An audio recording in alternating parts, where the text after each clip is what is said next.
दोस्तों, आपका हमारे YouTube चैनल मुखिया बाबा की पाठशाला में बहुत बहुत स्वागत है।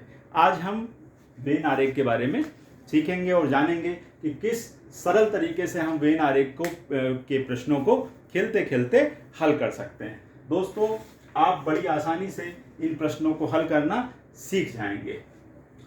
तो पहले हम ये समझ लेते हैं वेन आरेख क्या होता है।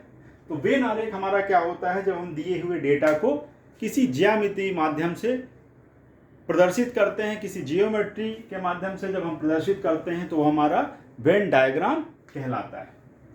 अब हम कुछ प्रश्नों के माध्यम से इसको समझते हैं। आइए, तो जैसे लिखा हुआ है भारत, बिहार और पटना। भारत, बिहार, पटना। देखिए वेन डायग्राम के लिए आपके पास शब्दों की समझ होना बहुत जरूरी है।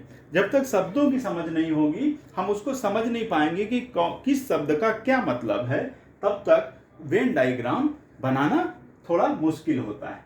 जैसे भारत हमारा क्या है, देश है। क्या है, देश है। बिहार हमारा क्या है, भारत देश का एक राज्य है, राज्य। और पटना हमारी क्या है, बिहार राज्य की राजधानी है, राजधानी। तो इस प्रकार से आप देखिए कि हमारा ये भारत देश हो गया। भारत देश के अंदर क्या होगा, हमारा ये बिहार हो गया, और बिहार के अंदर क्या होगी, उसकी राजधानी ये पटना होगी। तो ये हमारा भारत हो गया, ये बिहार राज्य हो गया, और ये उसकी राजधानी पटना हो गई। तो अगर इस तरीके का प्रश्न पूछा जाता है जिसमें जो एक वर्ग है उसके अंदर दूसरा वर्ग पूरा का पूरा समा जाता है, भारत के अंदर बिहार क्या होगा, पूरा का पूरा समा जाएगा। बिहार के अंदर पटना क्या है, पूरा का पूरा समा जाएगा। तो इस प्रकार के प्रश्नों में हम इस प्रकार का डायग्राम बनाते हैं। कुछ विशेष प्रकार के डायग्राम होते हैं जो जिस परीक्षा के उद्देश्य से ये क्लास चलाई जा रही है उसमें पूछे जाते हैं, तो उन सभी को हम बारी बारी से बताते हैं। तो ये हमारा पहला हो गया। दूसरे प्रश्न की अगर इसी में हम बात करें तो जैसे ये दिया हुआ है आपका वर्ष, ये दिया हुआ है माह, और ये दिन। अब आप इसको भी गौर से देखिए। वर्ष पूरा साल होता है, माह एक वर्ष में कितने माह होंगे, 12 माह होंगे। वो वर्ष, माह जो है वो किसका हिस्सा है, वर्ष का ही हिस्सा है। वर्ष, ये वर्ष के अंदर माह क्या होगा, समा जाएगा। और दिन, दिन क्या है हमारा, माह का हिस्सा है, तो दिन माह के अंतर्गत आ जाएगा। इसी प्रकार यहां पर सप्ताह दे देता है, तो सप्ताह भी माह के अंतर्गत आ जाएगा। तो इसका भी जो वेन डायग्राम बनेगा ऐसा ही बनेगा कि भाई हमारा सबसे पहले क्या हो जाएगा, वर्ष, क्या हो गया, वर्ष। ध्यान से देखते रहिए, इस वीडियो को आप देखेंगे तो इसके बाद वेन आरेख में आपको किसी प्रकार की कोई समस्या नहीं आएगी। बस आप देखते रहिए और हमारे साथ बने रहिए। तो वर्ष ये हो गया, इसके अंतर्गत क्या होगा, माह, पूरे 12 माह होंगे, इसी के अंतर्गत आते हैं। ये क्या हो गया, माह हो गया, ठीक है। और माह के अंदर फिर क्या होते हैं, दिन। तो इन शब्दों की समझ होनी चाहिए। अगर शब्दों की समझ है तो वेन डायग्राम में कोई दिक्कत नहीं होगी। तो देखिए दूसरा प्रश्न कैसे है, इस प्रकार से ये भी एक वर्ग दूसरे वर्ग के अंदर पूरा पूरा समाया हुआ है। वर्ष के अंदर माह और माह के अंदर दिन। तो ये हमारा एक तरीका जो हुआ वेन डायग्राम बनने का, वो पूरा होता है। अब आप मान लीजिए कि अगर दूसरी तरीके का प्रश्न हमारा आ गया और उसने इस स्थिति में प्रश्न को पूछा है कि जैसे बोला है फल, देखें उसने कहा है फल, और फल के बाद कहा केला, और केला के बाद कहा बैंगन। बैंगन, क्या कहा, बैंगन। तो इस स्थिति में किस तरीके का डायग्राम बनेगा। तो देखिए पहले फल, तो पहले हम एक वर्ग का दूसरे वर्ग के साथ हम देखते हैं कि कहीं कोई संबंध तो नहीं है। अगर संबंध है तो पूरा पूरा संबंध है कि एक वर्ग दूसरे वर्ग के अंदर पूरा का पूरा आ रहा है कि नहीं आ रहा है, कि कहीं कोई संदेह है आने में। तो देखिए, तो तो फल का किससे संबंध है? केला। केला क्या होता है? फल। केला, सेब, संतरा, ये क्या है? सब फल। अगर केला कहा जाए और फल कहा जाए तो केला किसके अंतर्गत आ जाएगा? फल के अंदर पूरा समा जाएगा। लेकिन फिर कहा बैंगन, तो भाई बैंगन का हमारा इन दोनों से ना फल से संबंध है ना केला से संबंध है, दोनों से हमारा क्या है? कोई भी संबंध नहीं है। तो वेन डायग्राम जब हम बनाएंगे तो फल का केला से तो संबंध दिखाना है, लेकिन बैंगन के साथ संबंध नहीं दिखाना है। जैसे ये हमारा फल हो गया, अब फल के अंदर क्या आ जाएगा? केला। ये फल और ये केला, उसमें लिखने की कोई आवश्यकता नहीं है आपको। और ये बैंगन क्या होगा? बैंगन हमारा ये बाहर रखा जाएगा, क्योंकि इसका इन दोनों के साथ कोई भी संबंध नहीं है। तो इस प्रकार से हम, अगर ऐसी स्थिति आती है तो इस प्रकार का डायग्राम, वेन डायग्राम प्राप्त होगा। इसी में एक प्रश्न और देख लेते हैं। अगर ऐसा होता है, देखिए लिखा हुआ है उत्तर प्रदेश, फिर लिखा हुआ है लखनऊ, और फिर लिखा हुआ है लखनऊ, और लखनऊ के बाद पटना। मान लीजिए ऐसी स्थिति है। अब जब वेन डायग्राम की बात की थी मैंने, तो सबसे पहले आपसे कहा था कि शब्दों की समझ होना आपको बहुत जरूरी है। तो इसमें वेन डायग्राम हो जाए या सदृश्यता के प्रश्न हो जाए या रीजनिंग के और ढेर सारे जो प्रश्न बनते हैं, उसमें आपको क्या है?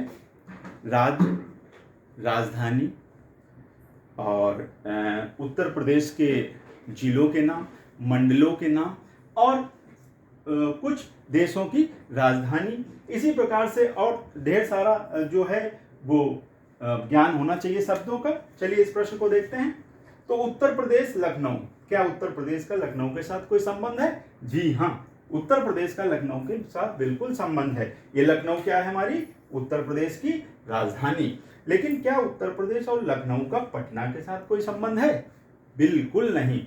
ये पटना हमारी बिहार की राजधानी है, इसका हमारे लखनऊ और उत्तर प्रदेश से कोई संबंध नहीं है। तो देखिए किस प्रकार का वेन डायग्राम बनेगा। ये हमारा क्या हो गया? लखनऊ। ये हमारा हो गया उत्तर प्रदेश। ये क्या हो गया? उत्तर प्रदेश। अब उत्तर प्रदेश के अंदर लखनऊ, लखनऊ पूरा का पूरा उत्तर प्रदेश के अंदर है कि नहीं है? कोई इसमें डाउट है? कोई संदेह है? कोई संदेह नहीं, पूरा उसी के अंदर आता है। तो ये क्या हो जाएगा? हमारा लखनऊ। और पटना का इससे कोई मतलब नहीं है, तो ये क्या हो गया? पटना। तो इस प्रकार से हमको इस तरीके का वेन डायग्राम मिल जाएगा। चलिए हम तीसरे प्रकार के वेन डायग्राम को देखते हैं। तो तीसरे प्रकार का जो हमारा वेन डायग्राम होता है, अब हम दो प्रकार के समझ चुके हैं। पहले प्रकार में हमने समझा कि हमारे पास जो तीन डेटा दिए हुए हैं वो तीनों एक दूसरे के अंदर पूर्णतया समाहित हो जाते हैं, जबकि दूसरे प्रकार के वेन डायग्राम में हमने समझा कि दो डेटा ऐसे हैं जो एक दूसरे के अंदर समाहित होते हैं, लेकिन तीसरा भिन्न रहता है। तो तीसरी कौन सी स्थिति हो सकती है, आइए उसके बारे में हम जानते हैं। तो तीसरी स्थिति हमारी ऐसी हो सकती है जैसे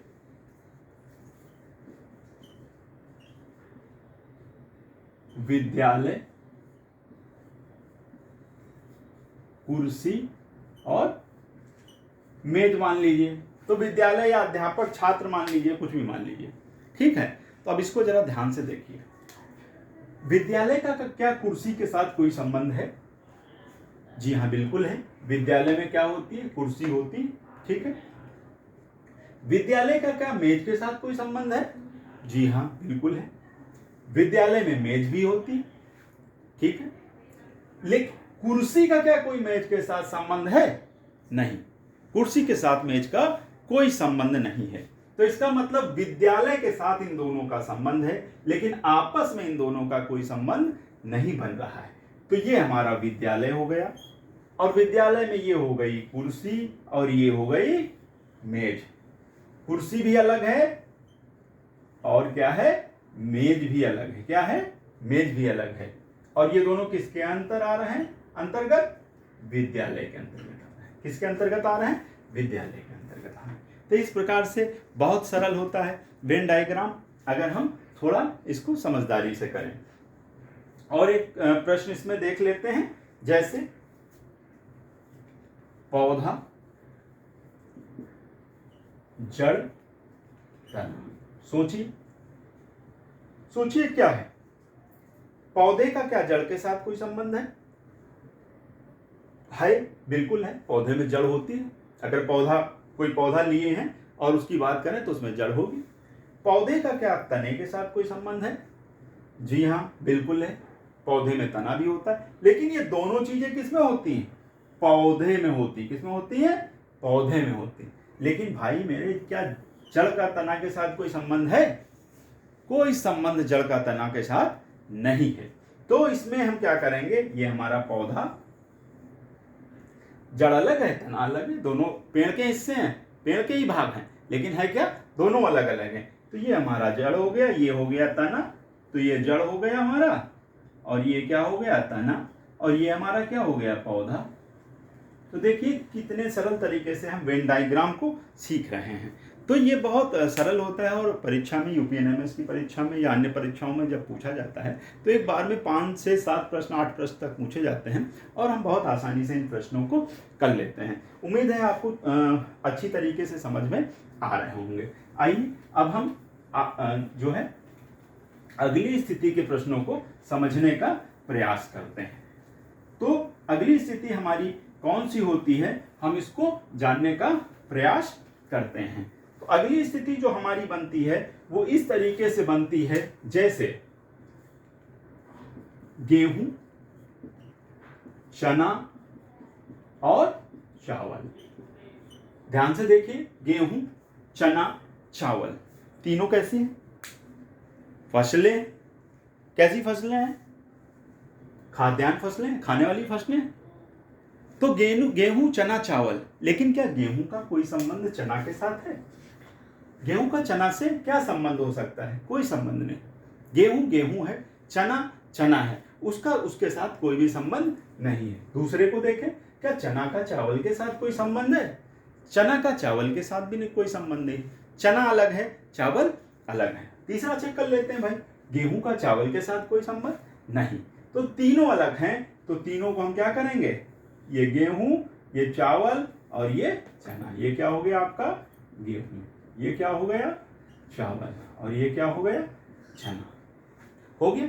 देखिए अगर यहीं पे एक पॉइंट और लिखा होता, और लिखा होता खाद्यान्न,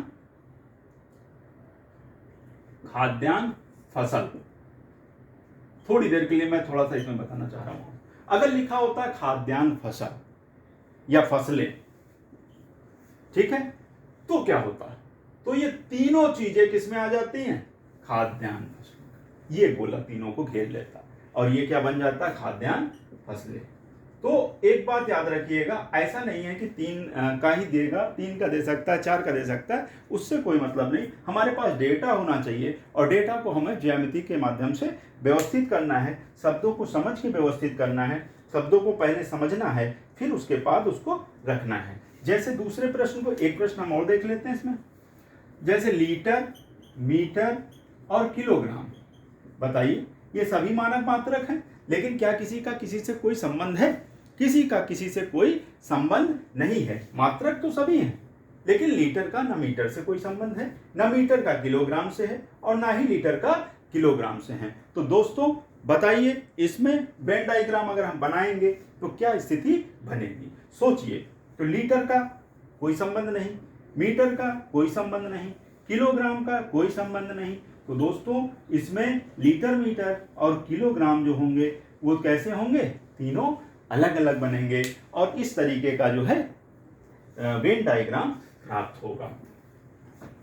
तो दोस्तों अब ये जो अगली स्थिति बनती है उसको भी हम समझ लेते हैं। तो हमने इस प्रकार से 4 स्थिति को जाना। पहली स्थिति में वेन डायग्राम में सब एक वर्ग दूसरे वर्ग और दूसरा वर्ग तीसरे वर्ग के अंतर्गत समाहित था। दूसरे में दो जो वर्ग थे वो एक साथ आ रहे थे, तीसरा एक अलग आ रहा था। तीसरे में एक वर्ग में हम इसको बना लेते हैं थोड़ा। पहली स्थिति ऐसी आई, दूसरी स्थिति हमें क्या मिली? इस तरीके की मिली। तीसरी स्थिति हमें क्या मिली? इस तरीके की मिली। चौथी स्थिति हमें क्या मिली? ऐसी मिली। 4 स्थितियां आ गई। अब एक स्थिति या 2 स्थितियां और बचती हैं, उनके बारे में हम बात कर लेते हैं। फिर वेन डायग्राम के सभी प्रश्नों को हम बड़ी आसानी के साथ लगा सकते हैं। अब हम वहां उसकी अभी तक हमारा जो भी प्रश्न में था, जो भी डेटा था, वो बिल्कुल पक्का होता था, संदेह उसमें आता है या नहीं आता है। लेकिन अब जो आगे स्थिति बन रही है वो क्या स्थिति बन रही है, जरा ध्यान से देखिए। जैसे मैं कह देता हूं शिक्षक, एक मैं उदाहरण लेता हूं पहले छोटा सा, और उसके माध्यम से आपको समझाने का प्रयास करता हूं। ये शिक्षक लिखा हुआ है, ये पुरुष, मैं 2 को ले लेता हूं, फिर बाद में 3 की बात करूंगा। तो ये शिक्षक लिखा हुआ, ये क्या लिखा हुआ है, पुरुष। आप हमको एक बात सोच के बताइए कि शिक्षक क्या होता है, पुरुष होता है। आप कहेंगे हाँ भाई बिल्कुल पुरुष होता है, ठीक है ना। पुरुष क्या होता है, शिक्षक हो सकता है, बिल्कुल हो सकता है। लेकिन जहां पर थोड़ा भी संदेह होता है, जहां संपूर्ण की बात नहीं होती है, वहां हम किसी को किसी के अंदर पूरा का पूरा एक वर्ग को दूसरे वर्ग के अंदर नहीं रख सकते। अब इसमें शिक्षक पुरुष तो होता है, लेकिन शिक्षक महिला भी तो होती है, महिला भी तो होती है। पुरुष हमारा शिक्षक हो सकता है, लेकिन सभी पुरुष शिक्षक थोड़ी ना हो सकते हैं। कुछ पुरुष इंजीनियर होंगे, कुछ डॉक्टर होंगे, कुछ अन्य काम करेंगे, कुछ टीचर होंगे, तो सभी नहीं है ना। तो कोई किसी के अंदर नहीं जाता। अब जब कोई किसी के अंदर नहीं जाता और कुछ संभव भी है, तो इस स्थिति में हम डायग्राम कैसे बनाते हैं, जरा ध्यान से देख लीजिए। ये डायग्राम शिक्षक का हो गया और इसको ओवरलैप करता हुआ थोड़ा सा हिस्सा, कुछ ये हिस्सा भाई आपका क्या है, कुछ का है, और ये क्या हो जाएगा, पुरुष का हो जाएगा। ठीक है। अब इसके माध्यम से हम समझते हैं कि हमारा जो वेन डायग्राम बना हुआ है वो सही है या गलत है। देखिए शिक्षक है तो कुछ शिक्षक पुरुष हो सकते हैं, बिल्कुल सही। कुछ पुरुष शिक्षक भी हो सकते हैं, ये भी बिल्कुल सही है। तो ये डायग्राम हो गया। अब जो 3 डेटा वाले हमारे जो प्रश्न पूछे जाते हैं, जिसमें 3 वर्ग दिए होते हैं, उनको हम कैसे हल करते हैं, आइए हम देखते हैं। जैसे दिया हुआ है हमको पहला प्रश्न शिक्षक, और फिर बात की गई है औरतें, और औरतों के बाद बात की गई है चिकित्सक।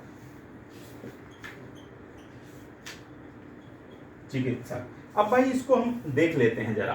तो हमारा जो शिक्षक है, औरतें हैं। अब एक बात को ध्यान से रखें, सबसे पहले हमें यह पता करना होता है इन तीनों में कॉमन कौन होगा, ऐसा कौन है जो दोनों में, क्योंकि हमें 3 जो है वो गोले बनाने हैं और ज्यामितीय आकृति बनानी है, और तीनों में हम बीच में किसको रखें, ये पहले हमें पता करना होता है। तो जो शिक्षक है वो चिकित्सक होगा, हो सकता है नहीं भी हो सकता है, ये भी बात है। और जो शिक्षक है वो औरतें भी हो सकती हैं, शिक्षक क्या हो सकता है, पुरुष भी हो सकता है, ठीक। लेकिन इसके अगर हम दूसरे औरतों को देखें, तो औरतों को जब हम देखते हैं तो औरतें क्या हो सकती हैं, शिक्षक भी हो सकती हैं, औरतें क्या हो सकती हैं, चिकित्सक भी हो सकती हैं, हो सकती है बिल्कुल। लेकिन सभी औरतें शिक्षक नहीं होंगी, ना तो सभी औरतें क्या होंगी, चिकित्सक होंगी। यहाँ क्या हो गया, जहां एक वर्ग में दूसरा वर्ग पूर्ण रूप से समाहित नहीं होता। अब ये शिक्षक, आप सोचो कि औरत के अंदर ये शिक्षक बन जाए, ऐसा नहीं हो सकता, क्योंकि इसमें ये हो गया कि जितने शिक्षक हैं वो सब औरतें हैं, नहीं। और ना शिक्षक के अंदर औरतें बन सकती हैं कि सारी की सारी औरतें जो हैं वो क्या हैं, शिक्षक हैं। जहां थोड़ा सा भी जो है वो संदेह की स्थिति बनती है, कहने का मतलब है एक वर्ग दूसरे वर्ग के अंदर पूर्ण रूप से समाहित नहीं हो पाता, वहां हम दोस्तों क्या करते हैं, जो कॉमन होता है उसको हम मध्य में रख लेते हैं। आप औरतों को बीच में रख लीजिए, ये हमारी औरतें हो गई, और कुछ औरतें हमारी क्या होंगी, शिक्षक होंगी। तो ये शिक्षक इस तरीके से इसके कुछ हिस्से को डायग्राम में ये घेरेगा, और कुछ औरतें हमारी क्या हो जाएंगी, चिकित्सक हो जाएंगी। तो इस प्रकार से हमारा ये वेन डायग्राम जो 5वां हिस्सा है ये भी क्या होता है, पूरा होता है। इसी में एक सवाल को हम और देख लेते हैं। जैसे दूसरा दिया हुआ है तो स्थिति और जो है क्लियर हो जाएगी। दिया हुआ है कपड़ा, फिर दिया हुआ है सफेद, और उसके बाद दिया हुआ है फूल। देख लेते हैं। पहले हम कॉमन ढूंढते हैं कि दोनों में कॉमन क्या है। कॉमन ये हो जाए कि सफेद हमारा फूल भी हो सकता है, और सफेद क्या हो सकता है, कपड़ा भी हो सकता है, ठीक है ना। अब सफेद के साथ दोनों का संबंध है, फूल का भी है और कपड़े का है। भाई आप फूल के साथ कपड़े का संबंध ढूंढोगे, मिलेगा, नहीं मिलेगा ना। तो आप कपड़े को अगर बीच में ले आओगे तो फूल का क्या करोगे, ओवरलैपिंग कहाँ होगी, जाके नहीं हो पाएगी। तो कॉमन को पहले ढूंढना होता है। तो सबसे पहले आपने सफेद को ढूंढा, ये हमारा सफेद हो गया। अब हम समझ लेते हैं, सफेद हमारे सभी फूल तो नहीं होते, लेकिन कुछ फूल हो सकते हैं, कुछ फूल सफेद हो सकते हैं। तो किसी को हम किसी के अंदर नहीं रखते हैं, केवल इसके थोड़े हिस्से को घेरते हुए। ये कुछ को दर्शाता है, ये हिस्सा हमारा किसको दर्शाता है, कुछ सफेद फूल हैं और कुछ फूल सफेद हैं, और ये हमारा क्या हो गया, फूल हो गया। इसी तरीके से ये कपड़ा हो गया, कुछ कपड़े सफेद हैं और कुछ सफेद कपड़े हैं, हो सकते हैं और हैं। तो दोस्तों, इस प्रकार से वेन ग्राम के सभी प्रश्नों को हमने अच्छे से समझा, और उम्मीद है कि ये सभी प्रश्न आपको बहुत अच्छी तरीके से समझ में आए होंगे। अब हम अपने नेक्स्ट वीडियो में नया टॉपिक लेके आपके सामने हाजिर होंगे। धन्यवाद।